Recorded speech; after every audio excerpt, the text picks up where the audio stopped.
Hello நண்பர்களே, இன்றைக்கி இந்த வீடியோவில் நம்ம என்ன பார்க்க போகிறோம்னா, ரூஃபில் பைப் போட்டுருவோம். பைப் போட்டதுக்கப்புறம் காங்கிரீட் போட்டு லாக் பண்ணிவிடுவாங்க.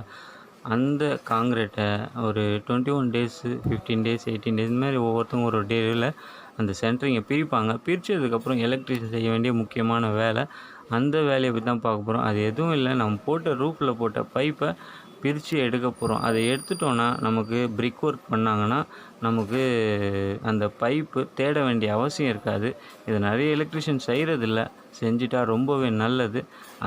அதை எப்படி பண்ண போகிறோம், அந்த பைப்லாம் எப்படி கண்டுபிடிக்க போகிறோம், இதை செய்கிறதுனால என்னென்ன யூசேஜ், செய்யாமல் விட்டுட்டோன்னா நமக்கு என்னென்ன ப்ராப்ளம், இதை தான் பார்க்க போகிறோம். இந்த வீடியோ ரொம்பவே யூஸ்ஃபுல்லாக இருக்கும், ஸ்கிப் பண்ணாமல் பாருங்கள். வாங்க வீடியோக்குள்ளே போகலாம். இந்த வேலையை ஸ்டார்ட் பண்ணுறதுக்கு முன்னாடி நம்ம என்ன பண்ணணும்னா, பைப்பை ஒரு 4 இன்ச்சுக்குள்ளே ஒரு 3 இன்ச்சு 2.5 இன்ச்சு இந்த மாதிரி நம்ம சின்ன சின்ன பிட்டாக கட் பண்ணி வச்சுக்கணும். இந்த மாதிரி கட் பண்ணி வச்சுக்கிட்டோம் அப்படின்னா நமக்கு அந்த ஒர்க்கு பண்ணுறதுக்கு ஈஸியாக இருக்கும். இல்லைனா ஒரு டைம்லேயும் நம்ம கட் பண்ணி அதை செஞ்சுக்கிட்டு இருக்கணும். அதனால் கட் பண்ணி கொஞ்சம் பீஸை நம்ம வச்சுக்கிட்டோன்னா நம்ம டக்குன்னு வேலை வேகமாக போகும். அடுத்ததாக நம்ம ரூஃபில் பைப் போட்டது எப்படி நமக்கு வெளியில் தெரியும்னு பார்த்தீங்கன்னா, நம்ம அந்த இடத்துல அடையாளத்துக்காக மண் கொட்டியிருப்போம். அந்த மண் அது எப்படின்னு பாருங்கள். இந்த மாதிரி தான் இருக்கும். இது நம்ம சில இடங்களில் அடைப்பும் இருக்கும். அதனால் நம்ம இதை பிரிக் ஒர்க் கட்டு வேலை போட்டோன்னா நம்ம எடுக்கிறது ரொம்பவே கஷ்டமாயிடும்.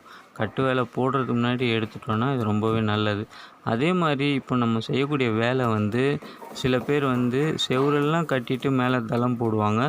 அந்த மாதிரி ஒரு சுச்சுவேஷனில் நம்ம இந்த வேலை செய்ய வேண்டிய அவசியம் இருக்காது. ஆனால் இப்போ இருக்கிற பெரிய கன்ஸ்ட்ரக்ஷன்லாம் எப்படி பண்ணுறாங்கன்னா, செவுரு ஃபஸ்ட்டு போட மாட்டாங்க. 4 ஃப்ளோர்னால் 4 ஃப்ளோருக்கும் பீம் போட்டு அதுக்கான ஸ்ட்ரக்சரை மட்டும் ஏற்றிடுவாங்க. வெறும் காங்கிரீட் போடுவாங்க ஃபஸ்ட் ஃப்ளோரு, மறுபடியும் நெக்ஸ்ட் ஃப்ளோர் பீம் போட்டு செகண்ட் ஃப்ளோர் காங்கிரீட் போடுவாங்க. இந்த மாதிரி போட்டு கடைசியாக என்ன பண்ணுவாங்கன்னா, பிரிக் ஒர்க் பண்ணுவாங்க, அந்த கட்டு வேலை போடுவாங்க.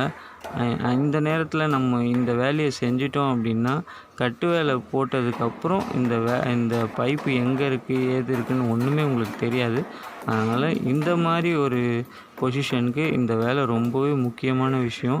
இதை நிறைய எலக்ட்ரிஷியன் லாஸ்ட்டாக எடுத்துக்கலாம் அப்படின்னு நினச்சி விட்டுடுறாங்க. ஆனால் நம்ம சென்ட்ரிங் பிரித்த உடனே எடுத்துறது ரொம்பவே நல்லது. நிறைய மேன் பவர் நமக்கு லாஸ் ஆகாமல் தடுக்கலாம். நம்ம கட் பண்ண துண்டு பைப்புலாம் இந்த மாதிரி ஓப்பன் பண்ணி டோட்டலாக ஃபிக்ஸ் பண்ணி விட்டுறணும். அப்போ தான் நமக்கு பிரிக் ஒர்க் பண்ணும்போது அந்த துண்டு பைப் இருக்கிறதுனால அந்த இடத்துல பிரிக் ஒர்க்கை போடாமல், அதாவது கட்டு வேலை போடாமல் ஒரு கல் அந்த மாதிரி விட்டு வைப்பாங்க. நம்ம அதை கண்டினியூ பண்ணி நம்ம வாலில் கன்சில்டு பண்ணிக்கலாம். இந்த மாதிரி தான் தட்டி ஓப்பன் பண்ணோம். அதே மாதிரி நீங்கள் இதில் இருக்க டேப்பு பிரிக்கிறதுக்கு அது மேலே நீங்கள் சுற்றியை வச்சு அடித்தாலே போதும். அது நமக்கு இந்த மாதிரி சுற்றியை வச்சு அடித்தாலே நமக்கு அந்த டேப் வந்துடும். அதனால் ரொம்ப டேப்பு பிரிக்கிறதுக்காக ரொம்ப கஷ்டப்பட வேணாம், சிரமப்பட வேணாம். அதுக்கப்புறம் இந்த துண்டு பைப்பை எடுத்து நம்ம ஃபிக்ஸ் பண்ணிடணும், அவ்வளோதான். இந்த மாதிரி எல்லா இடத்துலையும் பண்ணாலே போதுமானது.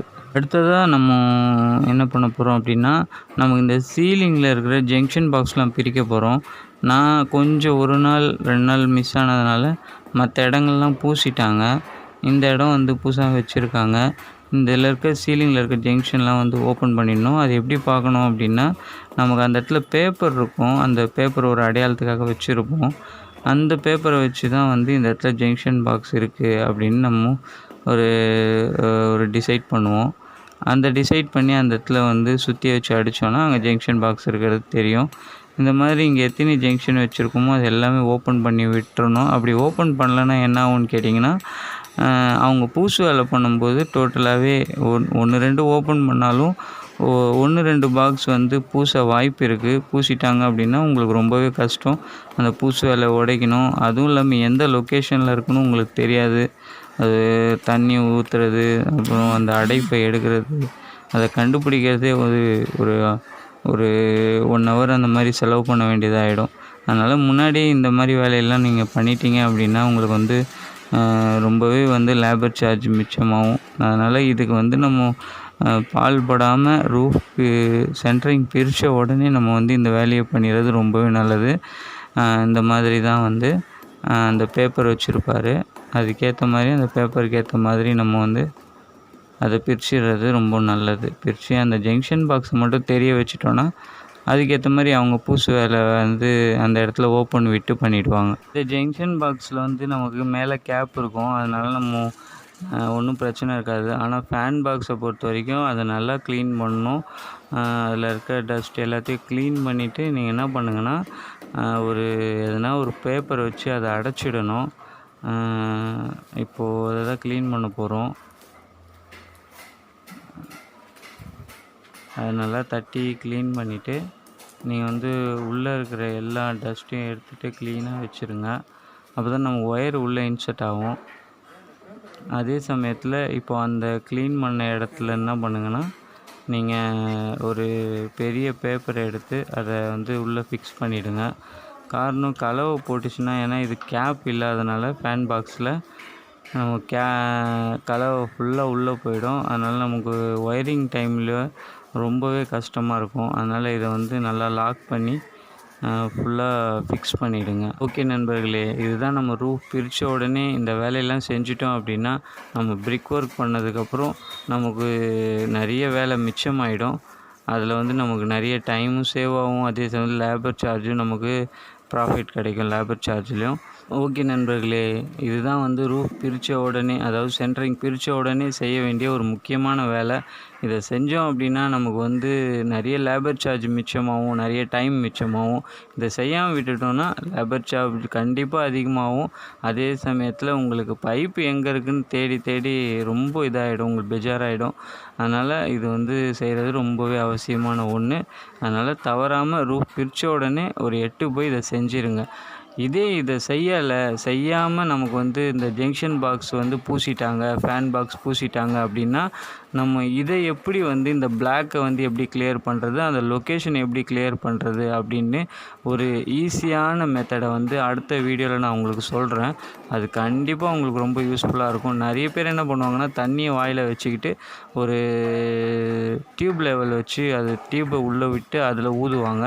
அப்படி இல்லைன்னா மோட்ரு ஃப்ளெக்சிபிள் ஓஸே உள்ளே சொருவி அதை மோட்ரு போட்டு அந்த தண்ணியை உள்ளே ப்ரெஷர் கொடுப்பாங்க. இப்படிலாம் இல்லாமல் நமக்கு வந்து ஒரு புது வகையான நமக்கு ரொம்ப யூஸ்ஃபுல்லாக இருக்கக்கூடிய ஒரு மெத்தடை அடுத்த வீடியோவில் அந்த பிளாக்கை எப்படி கிளியர் பண்ணுறதுன்னு சொல்கிறேன். இந்த வீடியோ ரொம்ப பிடிச்சிருக்குன்னு நம்புகிறேன். இந்த வீடியோவுக்கான கருத்துக்களை கமெண்ட் பாக்ஸில் தெரிவிங்க. இதை மற்ற நண்பர்களுக்கும் ஷேர் பண்ணுங்கள், ரொம்பவே அவங்களுக்கும் யூஸ்ஃபுல்லாக இருக்கும். ஓகே, பாய் நண்பர்களே. உங்களுடைய நேரங்களை யூஸ்ஃபுல்லாக மாற்றக்கூடிய வீடியோவை கொடுக்க நாங்கள் தயாராக இருக்கோம். நீங்கள் செய்ய வேண்டியதெல்லாம் ஒரு சப்ஸ்கிரைப், ஒரு ஷேர், ஒரு லைக். வாங்க கற்போம், கற்பிப்போம்.